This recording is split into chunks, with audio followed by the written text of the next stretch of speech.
ሁለተኛው ዙር የጽምዶ ስብሰባ በኬንያ ናይሮቢ መካሄዱ ተገለጸ። በፖርት ሱዳን የተካሄደው ቀጣይ ክፍል የሆነው የጽምዶ አባላት ስብሰባ በናይሮቢ ሰሞኑን መካሄዱን ነው ያገኘነው መረጃ የሚያመለክተው። ከፖርት ሱዳኑ ቀጥሎ በተካሄደው በዚሁ የናይሮቢው የጽምዶ ስብሰባ አዳዲስ አባላትና ተሳታፊዎች መገኘታቸውን ነው ስብሰባውን የተካፈሉት ፖለቲከኛና ዲፕሎማት ፕሮፌሰር መሐመድ ሐሰን ለአንከር ሚዲያ የገለጹት። በቀጣይ በምስራቅ አፍሪካ ባሉ ህዝቦች ዘንድ የጋራ ተጠቃሚነት፣ በጋራ የመጡ አደጋዎችን በጋራ ለመመከት የሚያስችሉ ስትራቴጂዎችን ለመቀየስ ስምምነት በማድረግ ነው የተጠናቀቀው። በጉዳዩ ዙሪያ የዘውትር ተሳታፊያችን አጭር መረጃ አለው። ጽምዶ የተሰኘው በህዝቦች መካከል ማህበራዊ ግንኙነት እንዲጠናከር የተመሰረተው ስብስብ ከሰሞኑ በናይሮቢ ሁለተኛ ጉባኤውን በማካሄድ ወደ ላቀ ምዕራፍ ማደጉን አስታወቀ። በህዝቦች መካከል መልካም ግንኙነት እንዲፈጠር ዋነኛ ዓላማ ያደረገው ጽምዶ በናይሮቢ ሁለተኛ ስብሰባውን ሲያካሂድ ከዚህ በፊት ከኤርትራ እና ከትግራይ ኃይሎች ከተገኙት በአንደኛው ዙር ማለት ነው ከተገኙት ግለሰቦች በተጨማሪ በተጽዕኖ ፈጣሪ ኢትዮጵያውያን ፕሮፌሰር መሐመድ ሐሰን ጨምሮ አቶ አንዳርጋቸው ጽጌ መገኘታቸውን ለማወቅ ተችሏል። ከዚህ በተጨማሪ የኡጋዴን ነፃ አውጪ ግንባር ተወካዮች እንዲሁም የሲዳማ ህዝብ አርነት ንቅናቄ ተወካዮች በሁለተኛው ዙር ናይሮቢ በተደረገው በሁለተኛው ዙር ጉባኤ የተገኙ ሲሆን በተለይ አማራን ወክሎ የተገኘ ባይኖርም አቶ አንዳርጋቸው ጽጌ በግል ተገኝተው የአማራ ህዝብ ጥያቄ እንዳቀረበ ለማወቅ ተችሏል። ጽምዶ በምስራቅ አፍሪካ ዜጎቻቸው በመልካም ግንኙነት እንዲጠናከር የተፈጠረ ስብስብ ሲሆን ይህ ስብስብ የፖርት ሱዳን ላይ የመጀመሪያ ስብሰባውን ካደረገ በኋላ ናይሮቢ ከሰሞኑ ያደረገው ስብሰባ ብዙ አካላትን ያካተተና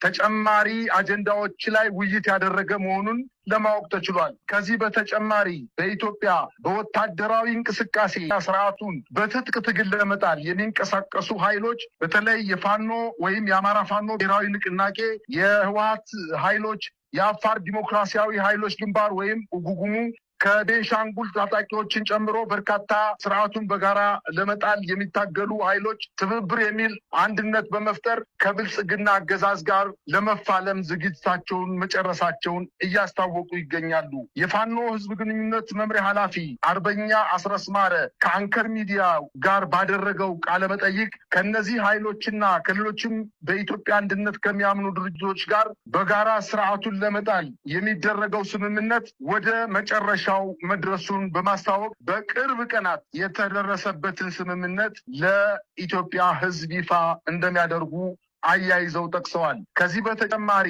ትብብሩ ወደ ላቀ ደረጃ እያደገ መምጣቱን በአንዳንድ ቦታዎች ላይም የጋራ ወታደራዊ እንቅስቃሴ በማድረግ አመርቂ ውጤቶችን ማግኘቱን እግረ መንገዳቸውን የጠቀሱበት ሁኔታ ነው ያለው። የጽምዶ የተባለው ስብስብ በተከታታይ ስብሰባዎችን ማካሄዱ በብልጽግና አገዛዝ ላይ ከፍተኛ ድንጋጤ ውስጥ እንዳስገባውና ከዚህ በተጨማሪ ይሄንን ጽምዶ የሚባለውን ኃይል በኢትዮጵያ በተለይ በኢትዮጵያ ሰርጾ እንዳይገባ ለማድረግ በተለያየ የሚዲያ አካላት ይህንን ለመቃወም የሚዲያ ሰራዊትን አሰልፎ ይሄ ስርዓት የኢትዮጵያን ሊያፈርስ የሚችል ነው በማለት ጽምዶ ላይ ከፍተኛ ዘመቻ እያደረገ እንደሚገኝና ነገር ግን የጽምዶ ኃይሎች በማህበራዊ ግንኙነታቸው ከፍተኛ ደረጃ ላይ እየደረሱ መምጣታቸውንና በህዝብ ዘንድም ተቀባይነት እያገኙ መምጣታቸውን የአገዛዙ ስርዓት ከፍተኛ ድንጋጤ ውስጥ እንደከተተው ነው መረጃዎች እያመላከቱ የሚገኙ። ምነግርህ አሁን በአብይ አህመድ አገዛዝ ምክንያት ወይም በሚከተለው የቀውስ ስልት ምክንያት ከፍተኛ አደጋ ውስጥ የገባችውና ገደል አፋፍ ላይ የምትገኘው ሀገራችን የተሻለ ተስፋ የምታገኘው በዚህ ትብብር ምክንያት ነው ብዬ ነው የማምነው። አንዳንዶቹ ለኢትዮጵያ ልትገባ ትችላለች፣ አደጋ ውስጥ ልትገባ ትችላለች የሚል እንደሆነ ነገር በጠላትነት ሰለፉት የሚሰሩትን ፕሮፓጋንዳ ማለት አይደለም። ሌሎቹ በየዋነት የጠላትን አጀንዳም ጭምር ሲያራግቡ እታዘባለሁ። ለመሆኑ እንደው ወደፊት የምንጋነው በምን ሁኔታ ነው እንዴት ነው የሚለው ነገር በቅርብ ጊዜ የሚገለጽ ነው። እሱን ስንደርስበት የምንነጋገርበት ነው። ኢትዮጵያውያን ስለተባበሩ የምትፈርስ ኢትዮጵያ አለች ወይ? ልክ ነው። ብልጽግና አገዛዝ ይፈርሳል። ጸረ ብልጽግና ኃይሎች ሲተባበሩ የኢትዮጵያ ሕዝብ በሁሉም አካባቢ ያለ ሲነሳ ብልጽግና ይወገዳል። ኢትዮጵያ ግን የበለጠ ትጸናለች፣ ከመበታተን አደጋም ከከፍ አደጋም ትተርፋለች ተብሎ ነው መታመንም አለበትና ኢትዮጵያ የኢትዮጵያውያን ናት እስከተባለ ድረስ የኢትዮጵያውያን መት ላይ መቆም ኢትዮጵያን ያተርፋል፣ ኢትዮጵያን ያጸናል እንጂ ኢትዮጵያን አደጋ ውስጥ የሚጥል ጉዳይ አይደለም። እንግዲህ በኢትዮጵያውያን የምትጸናው በኢትዮጵያውያን ኃይሎች በጥምረት ኃይሎች ትጸናለች እና ይሄ የሁሉም አቋም ነው። የቲዲኤፍም የወላም የፋኖም የኦጋጉሞም የሌሎችም በሙሉ አቋም ነው። ይሄ አቋም ነው። ቀጥለን ተመልካቾች የአምባሳደር ኬንያ በኢትዮጵያ አምባሳደር ምናምን የተባለ ዜና ሲሰራለት የነበረው ይሄ ብላክቦርዱ ጋር ቀርቦ የነበረው ባጫ ደበሌ አምባሳደሩ ከተቀየረ ቆየ። አምባሳደር ነጋሳ የሚባል ረጋሳ የሚባል ባጫን ተክቷል። ናይሮቢ አምባሳደር ረጋሳ ተቀይሯል። ባጫ ደበሌ ከተቀየረ ቆይቷል። ዝም ብሎ ፕሮሰስ ላይ ምናምን የሆነ ሽኝት በ16 ቅዳሜ ያሸንዳ ቀን ነው። ቅዳሜ ነው ሽኝቱ። ሰኞ ትኬት ተቆርጦለታል። ሰኞ ወደ አዲስ አበባ ኦፊሻል ይሄዳል። ያው ከኤምባሲው ነው እኮ ዶኩመንት ያው ኤምባሲ ዶኩመንት ነው የምናገራቸው። ሰውየው ለጦር ያው ጠርቶኛል አዲስ አበባ። እኔ እንኳን ግንባር ምናምን ምልከኛ አይመስለኝም፣ ግን የማበረታት ምናምን ላይ የሞራል ግንባታ ምናምን ሄድኳርተር ለሚዲያ ምናምን ለፕሮፓጋንዳ ነው የሚፈልገው አዲስ አበባ። አምባሳደሩ ተቀይሯል። ለማስረጃ ያክል ከ1964 በፈረንጆች ነው ኤምባሲ የጀመረችው ኢትዮጵያ ወደ ኬንያ በፈረንጆች ማለት 50 ምናምን ዓመተ ምህረትና ከ50 ምናምን በኢትዮጵያ እስካሁን 13 አምባሳደሮች ኢትዮጵያ ሾማለች ለናይሮቢ 13 አምባሳደሮች እና 13 በጣም ረጅም ነው፣ ጥቂት ነው፣ በጣም ረጅም ነው የሚቆዩት ማለት ነው። እነዚህ አምባሳደሮች በ13 አምባሳደሮች 9ኙ የኦሮሞ ተወላጆች ናቸው፣ ባጫን ጨምሮ ረጋሳ የሆኑ ጨምሮ 9ኙ የኦሮሞ ተወላጆች ናቸው።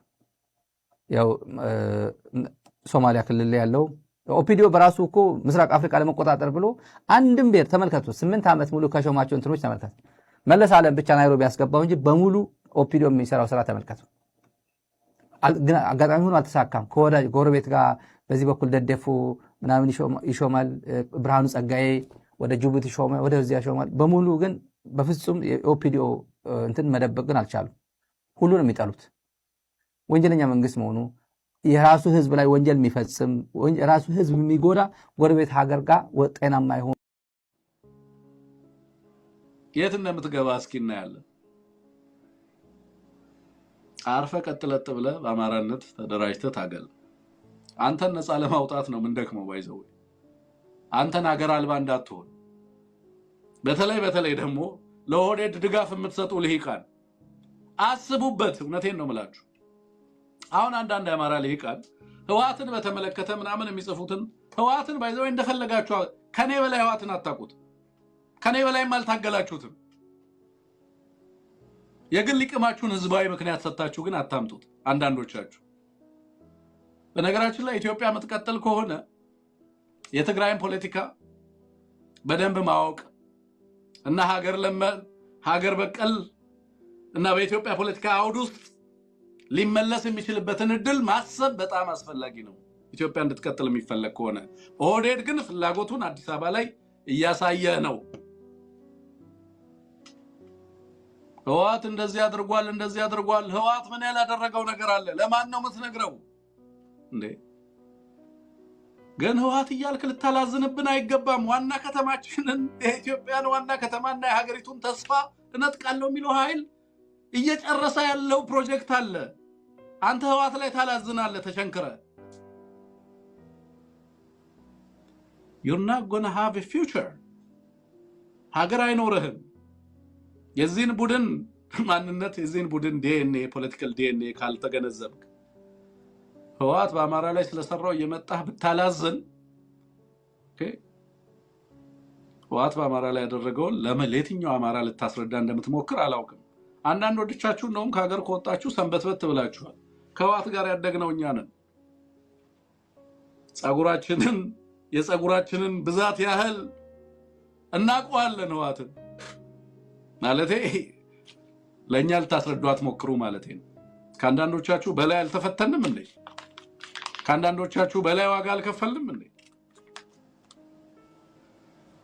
ኢትዮጵያ መቀጠል ካለባት የምትጠላውን ኃይልም ቢሆን በኢትዮጵያ ፖለቲካ ውስጥ ተስፋ እንዲኖረው ማሳየት ያስፈልጋል። ፖለቲካ ከሆነ ማለት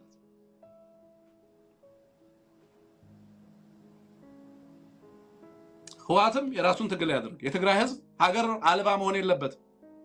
የትግራይ ህዝብ ልጆቹ ተሰደው በአረብ ሀገርና በአውሮፓ በተለያየ ቦታ ላይ ሀገር አልባ ሆኖ ያ ታሪካዊ የኢትዮጵያ ታላቅ የስልጣኔ መነሻ የሆነ ህዝብ ሀገር አልባ የሚሆንበት እድል ከፊቱ ተደቅኗል። የትግራይ ህዝብ ራሱን ለማዳን ከጥፋት ለማዳን ነው እየተፍጨረጨረ ያለው። በዚህ ሂደት ውስጥ የአማራ ህዝብ ተመሳሳይ ዕጣ ፈንታ ተደቅኖበታል። አብረው ይጥፉ ወይስ እርስ በርስ ይጠፋፉ? የእናንተ ሪኮመንዴሽን ተጠፋፉ ነው። ከትግራይ ጋር ተጨራረሱልን፣ በዚህም ተኩሱ። አንዳንዶቹ ምሁራኖቻችንማ በቃ ቤት አይነት ድንቅ ፖለቲከኞች እንደሆኑ ይገርመኛል። በዚህም ተዋጉ። ኦኬ፣ ሁሉም ጋር መዋጋት አለበት አማራ። በእናንተ የፖለቲካ ሮድማፕ አማራ ተመርቶ ምን አይነት መከራን ሲያፈስ እንደኖረ እናውቃለን። አይረባ አደረጃጀት ለአማራ አልፈጠራችሁ። ከዚህ ጥቃት ህዝባችንን አልታደጋችሁ። ተሰብስባችሁ አንድ መድረክ ላይ የጋራ ሪዞሉሽን ባለ 10 ነጥብ አቋም መያዝ አትችሉ። ተሰብስባችሁ 10 ሐሳቦችን የጋራ ማድረግ አትችሉ። ህዋት ትላለህ፣ አንድ ጊዜ አይሲሲ የመጣ ነው፣ ሌላ ጊዜ እንትን ትላለህ፣ በሃይማኖት እንትን ትላለህ። ለምን? የተበተነ ልሂቅ ስለሆነ ፎከሱን አያውቅም። ምን እንደሚታገል አያውቅም።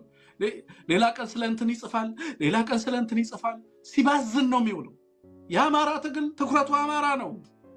የአማራ ትግል ከማዕከል የሚተሰነዘረበትን ጥቃት መቋቋምና ማሸነፍ ነው። እንደ አማራ ቆሙ ተሰጥ። ከዛ በኋላ ያለው ነገር ሁሉ ማኔጀብል ኮንፍሊክት ነው። ከህወሓት ጋር ያለን ቅራኔ ማኔጀብል ነው። ከሌሎች ኃይሎች ጋር ያለው ቅራኔ ማኔጀብል ነው። በየአውዱ ነገሮችን ማየት ያስፈልጋል። ይሄ ቡድን ሀገር ሲነገፈን እያየን፣ ከተማውን ሲነጥቀው እያየን፣ የኢትዮጵያን ህዝብ ታሪክና ስልጣኔ ሲያወድም እያዩ ህወሓት እያሉ ማላዘን ምን ማለት ነው? ምን አይነት የድንቁርና ፖለቲካ ቢሆን ነው? ውጤቱስ ምንድን ነው?